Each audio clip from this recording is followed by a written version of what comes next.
मेरे पुराने घर से हाफ मील दूर एक तालाब था जहाँ पर मैं फ़िशिंग के लिए जाया करता था। उस तालाब का निकनेम डैरल्स पॉन्ड था। मुझे कोई आइडिया नहीं है कि डैरल कौन है और उस पॉन्ड का नाम डैरल क्यों रखा गया है। वो तालाब का कोई ऑनर नहीं था, तो लोग वहाँ पर कभी कभी फ़िशिंग के लिए जाया करते थे। उस समय मैं अकेले वहाँ पर फ़िशिंग के लिए गया हुआ था और दिन के 3 बज रहे थे। मैं तालाब के बीचों बीच फ़िश की तलाश में था और तभी मैंने देखा कि एक आदमी पेड़ों की तरफ से इधर की तरफ आ रहा है। तो मैंने उसे स्माइल करते हुए हाय बोला। फिर वो आदमी अपनी नाव में बैठकर मेरी तरफ आने लगा। मैंने उसकी तरफ देखते हुए बोला, आज दिन बहुत अच्छा है। उसने बोला, हाँ सही कहा। उसके बाद उसने कुछ नहीं बोला। अब मुझे थोड़ा अजीब फील हो रहा था। मैंने पूछा, क्या तुम्हें भी फ़िशिंग पसंद है? उसने कहा, नहीं मुझे फ़िशिंग नहीं पसंद। मैंने उससे बोला कि ओ, तालाब में टाइम बिताना भी ठीक है। उसने अपनी नाव मेरी नाव के पास लाना शुरू किया और तभी उसकी नाव मेरी नाव से टकरा गई। अब मुझे अनकंफर्टेबल फील हो रहा था। मुझे उस वक्त डर नहीं लग रहा था, बस वो सिचुएशन थोड़ी अजीब थी। मैं सिर्फ 24 साल का था और वो आदमी 40-50 साल का लग रहा था। अब एकदम शांति हो चुकी थी। मैं इस तरह एक्ट कर रहा था जैसे मेरा पूरा ध्यान मछली पकड़ने में हो, पर रियल में मेरे माइंड में कुछ और ही चल रहा था। वो आदमी अजीब था।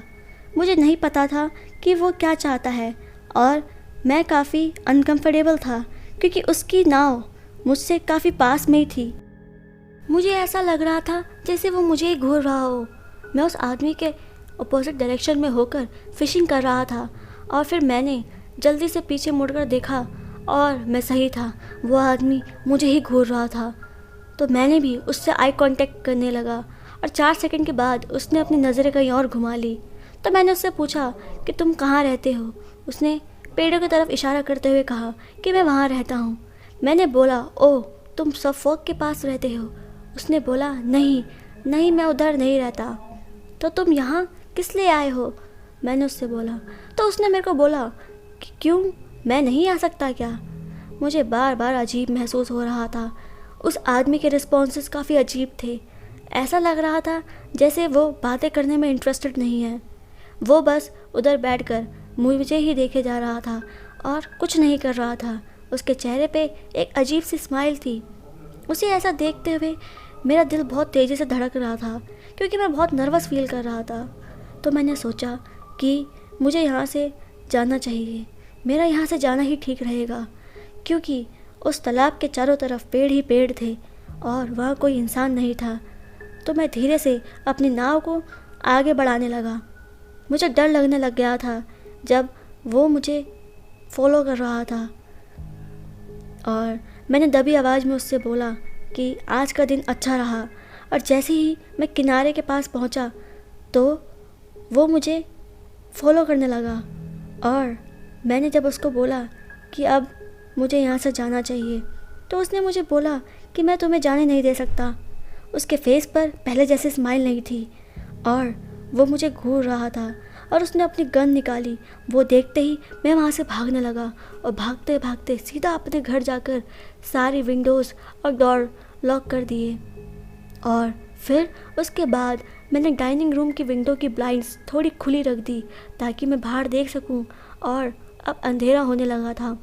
मैं बाहर की तरफ देख रहा था कि कहीं वो आदमी मेरा पीछा करते करते मेरे घर के पास तो नहीं आ गया। और फिर मुझे लगा कि शायद मैं ज़्यादा ही सोच रहा हूँ, पर मुझे उसी समय पुलिस को कॉल कर देना चाहिए था, जो कि मैंने नहीं किया। उसके बाद मैंने अपनी बेडरूम की विंडो खुली छोड़ दी थी ताकि थोड़ी हवा अंदर आ सके। मेरा बेडरूम 2nd फ्लोर पर था तो मुझे ज़्यादा डर नहीं था कि कोई मुझे वहाँ से देख सकता है। और आधे घंटे बाद लाइट्स ऑफ करने के बाद मुझे किसी की पत्तों के ऊपर चलने की आवाज़ आने लगी और जब मैं उठा तो मुझे पता चला कि कोई मेरे घर के बाहर ही है और जो ऐसी आवाज़ें कर रहा है। शायद वो डियर या बियर भी हो सकते हैं, पर जो कुछ भी मेरे साथ तालाब में हुआ था उससे मैं काफ़ी डर चुका था। मैं स्टैचू की तरह वहाँ पर बैठे रह गया और मेरी पूरी बॉडी कांपने लगी और तभी मुझे बाहर से किसी की आवाज़ आई। कोई ऐसा बोल रहा था कि हे बड़ी, क्या तुम ऊपर हो? क्या तुम सो रहे थे? सॉरी अगर मैंने तुम्हें डिस्टर्ब किया, मैं तुम्हें जगाना नहीं चाहता था। और ये सुनते ही मैं डर के मारे पागल हो गया और जल्दी से ज़मीन पे रेंगते हुए अपनी किचन के पास गया और अपना फ़ोन उठाया और बेड के पीछे छुपकर मैंने पुलिस को कॉल करा और उनको सब कुछ बताया। अब वो 20 मिनट भी मुझे 1 घंटे जैसे लग रहे थे। ऐसा लग रहा था कि आज मैं यहाँ पे ज़रूर मारा जाऊँगा। मैं अपने बेड के पीछे छुपकर पुलिस के आने का वेट करने लगा। मुझे नीचे से डोर की नॉक नॉक की आवाज़ें आ रही थी और कभी ग्लास के टूटने की। पुलिस के आने के बाद उन्होंने इन्वेस्टिगेशन शुरू करी, पर उनको कोई भी सबूत नहीं मिला। उन्होंने मुझे बोला कि तुम्हें अब अपने कोई दोस्त या फैमिली के साथ रहना चाहिए, कुछ दिन तुम उनके साथ ही रहो। और मैंने ऐसे ही किया, पर मैं उस डर में नहीं जीना चाहता था, तो मैंने 1 महीने बाद उस घर से दूसरे घर में शिफ्ट कर लिया और अब मैं आराम से फ़िशिंग करने जा सकता हूँ क्योंकि अब मुझे कोई डर नहीं है।